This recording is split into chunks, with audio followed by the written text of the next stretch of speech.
오늘은 목회 컨설팅 연구소의 김성진 소장님을 모시고 한국교계 목회자 청빙 컨설팅에 대해 알아보는 시간을 갖도록 하겠습니다. 소장님 안녕하세요. 네, 안녕하세요. 네, 한국교회 담임 목사 청빙 유형에 관한 새로운 패러다임 연구 내용들을 발표하셨다고 들었습니다. 목회 컨설팅 연구소에서는 교회 컨설팅, 목회자 컨설팅을 진행하는 것으로 많이 들어왔습니다. 그런데 더불어 청빙 컨설팅을 진행하신다고 들었는데요. 이 청빙 컨설팅은 어떤 것인지 설명을 부탁드립니다. 이미 여러분들께서 잘 알고 계시겠지만 이 컨설팅이라고 하는 것은 현재 상태를 진단하고 분석하고 적절한 대안을 찾아드리고 이것을 행동할 수 있도록 돕는 것이 컨설팅입니다. 청빙 컨설팅이란 청빙을 시작하면서부터 마무리될 때까지를 일련의 모든 과정들을 도와드리는 것이 청빙 컨설팅입니다. 그렇다면 한국교회 청빙 컨설팅의 진정한 필요성에 대해서도 알고 싶습니다. 청빙 컨설팅에 필요한 것은 청빙해야 되는 담임 목사님 어떤 분이신지를 우리가 찾아가고 그것을 발견하는 것이 너무나도 중요합니다. 그분의 영성이 어떤지, 그분의 인격은 어떠한지, 그분이 전임 사역지에서는 어떻게 영향력을 끼쳤는지를 우리 모두가 알 길이 참 없습니다. 그래서 청빙 서류를 제출하고 직접 찾아가 보기도 하고 그럽니다. 그런데 여러분, 그렇게 해서 영적인 지도자를 분별하는 것이 어렵습니다. 전문적으로 잘 준비되어져 있는 그런 기관과 그런 전문성을 갖춘 전문가들에 의해서 담임 목사 청빙이 이루어져야만 합니다. 네, 한국교회의 청빙 컨설팅이 얼마나 필요한지 다시 한번 알게 되는 시간입니다. 그렇다면 이 담임 목사 청빙 과정에서 가장 중요한 것은 무엇인지 말씀 부탁드립니다. 청빙 절차에 있어서 중요한 4가지 요소가 있습니다. 그 첫 번째는 모든 절차가 공정하게 이루어져야 된다는 것입니다. 이 공정성이란 누가 보아도 납득이 될 만하다 이런 의미일 것입니다. 두 번째는 신뢰성입니다. 청빙의 시작부터 마무리가 되는 그 순간까지 모든 전 과정이 신뢰할 만하다 이렇게 칭함을 듣는 그런 과정이 되어야 합니다. 세 번째는 객관성입니다. 주관적인 것은 우리가 신뢰하기가 어려울 것 같습니다. 객관성이란 지표가 있고 지수가 있어야 합니다. 수치적으로 표현되어야 그것을 우리는 객관화되었다 이렇게 얘기합니다. 네 번째 요소는 전문성입니다.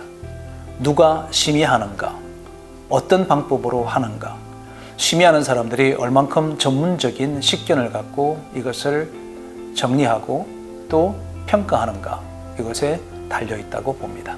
이 4가지는 청빙에 있어서 가장 중요한 필수 요소입니다. 네, 말씀해 주신 가장 중요한 요소들을 되짚어 보면 현재는 청빙의 의미가 많이 퇴색된 듯합니다. 그렇다면 앞으로 어떤 절차를 따라하는 것이 청빙의 공정성을 함의한 과정이 되는 것일까요? 청빙이라고 하는 것은 말 그대로 목사님을 모셔오는 것입니다. 채용하는 것이 아니라는 것입니다. 그러므로 채용을 하는 것 같은 느낌을 주는 청빙의 문화가 이루어지지 않아야 한다는 것입니다. 두 번째는 면접을 본다든지 서류를 심사한다든지 심사를 합니다. 여러분, 이 심사라고 하는 것은 객관적인 평가 기준을 정하는 것입니다. 그런데 평가 기준 자체가 출처가 무엇이며 어떤 근거를 가지고 그런 심사 규정을 정했는지에 대해서는 누구도 공유하고 있지 않습니다. 세 번째는 청빙위원들, 서류를 심사하는 분들이나 또 면접을 하는 분들이 비전문가이고 내가 지도를 받아야 되는 목사님을 뽑는다라고 하는 거죠. 지도를 받아야 되는 분이 지도할 분들을 뽑는다라고 하는 측면에서 볼 땐 이것은 이미 현재의 청빙 문화는 모순을 갖고 있다라고 하는 것입니다. 많은 청빙하는 교회들은 놓치고 있는 것 중에 굉장히 중요한 것이 하나 있습니다. 그것은 다름 아니라 서류를 제출한 많은 목회자들이 현재 자신이 섬기고 있는 교회에다가 비밀리에 이것이 진행되어야 한다는 것입니다.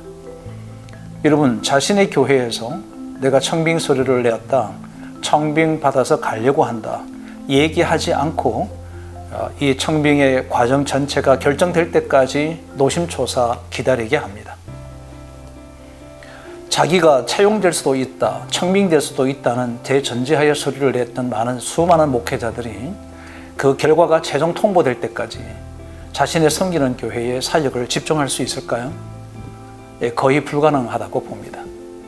고로 현재 한국 교회의 청빙 문화로는 청빙을 하는 교회뿐 아니라 청빙에 응하는 모든 목회자들 전체의 사역과 목회가, 교회가 어려움에 직면할 수 있다라고 하는 이 폐해가 반드시 극복해야 되는 한국의 중요한 과제가 될 것입니다.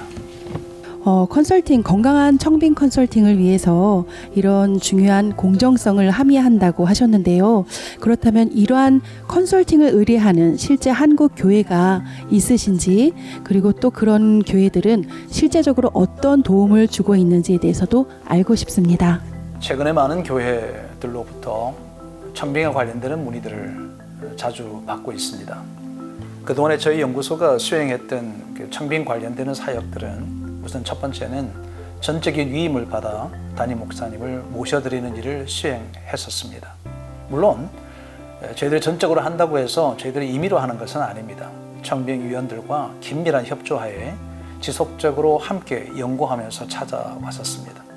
두 번째는 청빙 절차에 대하여 청빙위원들과 당회원들 중심으로 워크숍도 하고 세미나를 진행해서 절차의 과정 전체를 함의하도록 그렇게 수행했었습니다. 세 번째는 후보군들을 결정해 주면 그 후보군들에 대해서 평판 조사를 시행하기도 했고, 마지막으로는 그 후보분들에 대해서 심청 인터뷰를 시행했습니다.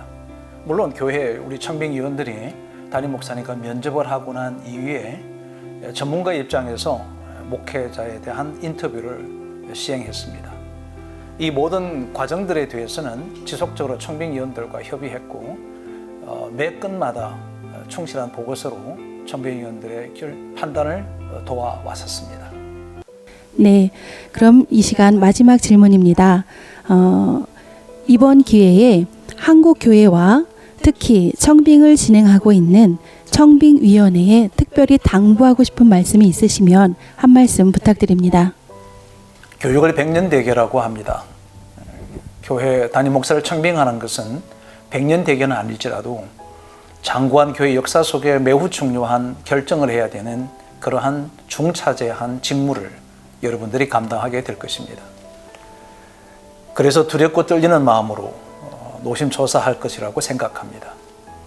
그러나 꼭 기억할 것은 담임 목사님을 청빙하는 것은 1년직이나 임시직이나 또한 몇 년 하다가 또 멈추게 되는 그런 사역이 아니라 10년, 20년, 때로는 30년 이상 함께 영적인 지도를 받고 영적인 교우감대를 형성해야 되는 영적인 지도자를 모시는 일입니다. 그러므로 공정해야 하고 신뢰할 만해야 되고 객관적이어야 하고 전문성이 반드시 포함된 사역들로 이루어져 가야만 합니다. 그러기 위해서는 시간을 쫓기지 않고 많은 시간을 가지고 함께 연구하고 토의하는 시간들이 절대적으로 필요합니다. 전문가들을 초빙해서 청빙에 대한 모든 절차 과정들에 대한 충분한 토의를 거친 다음에 여유로운 마음을 가지고 목사님들을 청빙하는 그런 시간들을 가지시기를 진심으로 바랍니다. 모쪼록 여러분들의 청빙하는 모든 절차 가운데 하나님의 신령한 은혜가 충만하게 임하기를 바라고 여러분의 헌신과 섬김이 하나님께 영광이 될 줄로 믿습니다. 감사합니다. 다음 시간에는 한국교회 새로운 청빙 유형의 패러다임을 소개한 학술지 논문과 담임 목사 청빙 이렇게 하라라는 저서 등을 통해서 좀 더 구체적인 청빙 컨설팅에 대한 내용을 알아보는 시간을 준비하도록 하겠습니다. 많은 기대와 응원 부탁드립니다.